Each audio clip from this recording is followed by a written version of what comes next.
Nous vivons dans un monde de plus en plus complexe et changeant. Il nous bouscule dans nos modes d'organisation, nos façons de travailler et plus profondément dans nos valeurs et nos croyances. Ces bouleversements, qui touchent les managers comme leurs équipes, invitent à s'interroger. Ne serait-il pas une chance de s'ouvrir à de nouvelles façons de faire ? Les apports des recherches en sciences cognitives proposent de nombreuses clés pour aller vers un management plus humain et porteur de sens, que certains qualifient même de neuro-amical. Le cerveau humain est une machine extraordinaire. 1,4 kg, 100 milliards de neurones, il prend 5 à 6 000 décisions par jour et cherche toute sa vie à se transformer, à s'améliorer. Il est capable de faire preuve d'empathie, de compassion, de valeur et d'exemplarité. On sait aujourd'hui qu'il se nourrit de nouveautés à tout âge. Avec un tel cerveau, nous ne devrions avoir aucun mal à être créatifs et à nous adapter au changement. Pourtant, les résistances rencontrées disent les difficultés de chacun face au processus de transformation. Comment est-ce possible ? Selon l'approche neurocognitive et comportementale, notre cerveau est commandé par 4 gouvernances. 4 pilotes qui décident comment agir face à une situation. La gouvernance instinctive, qui correspond à nos instincts basiques de survie, boire, manger, dormir. La gouvernance grégaire, qui nous dit comment interagir avec les autres. La gouvernance émotionnelle, qu'on appelle aussi le système limbique, c'est là que l'on stocke nos émotions, nos connaissances, nos souvenirs, mais aussi nos croyances et préjugés. C'est notre disque dur. Au cours du temps, ces 3 pilotes nous ont protégés des dangers. Ils nous permettent par exemple de prendre des décisions très rapides, presque de l'ordre du réflexe. Mais le changement les perturbe, parce qu'il les place en terrain inconnu.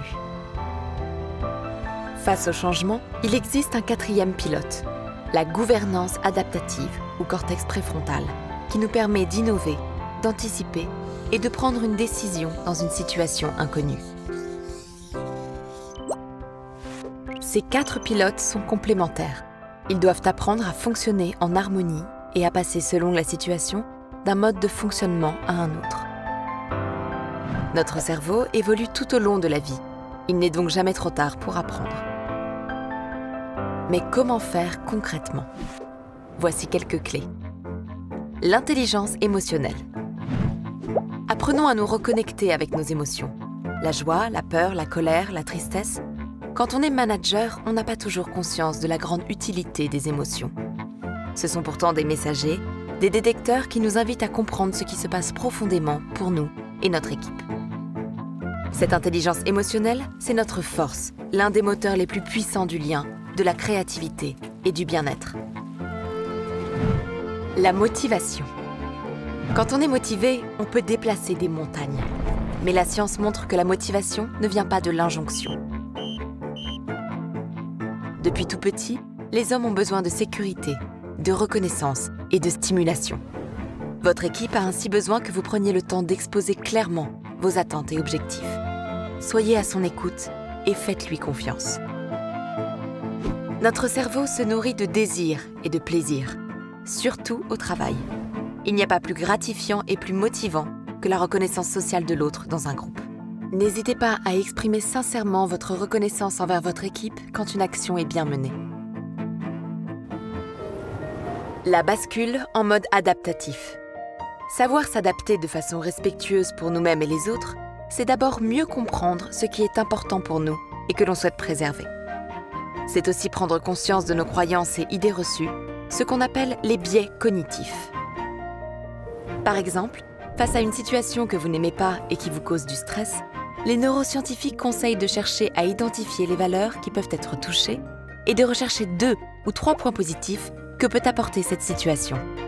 C'est ce que l'on appelle faire la bascule entre le cerveau reptilien, qui gère les automatismes, et le cerveau adaptatif. Faire cet exercice régulièrement donne à votre cerveau l'habitude de regarder les choses différemment. Vous gagnerez ainsi en créativité, en agilité et en sérénité. La co-construction, l'innovation. Co-construisez. Être tous ensemble acteurs du changement dans une équipe aide à lutter contre la routine engendrée dans notre cerveau par le système hiérarchique pyramidal.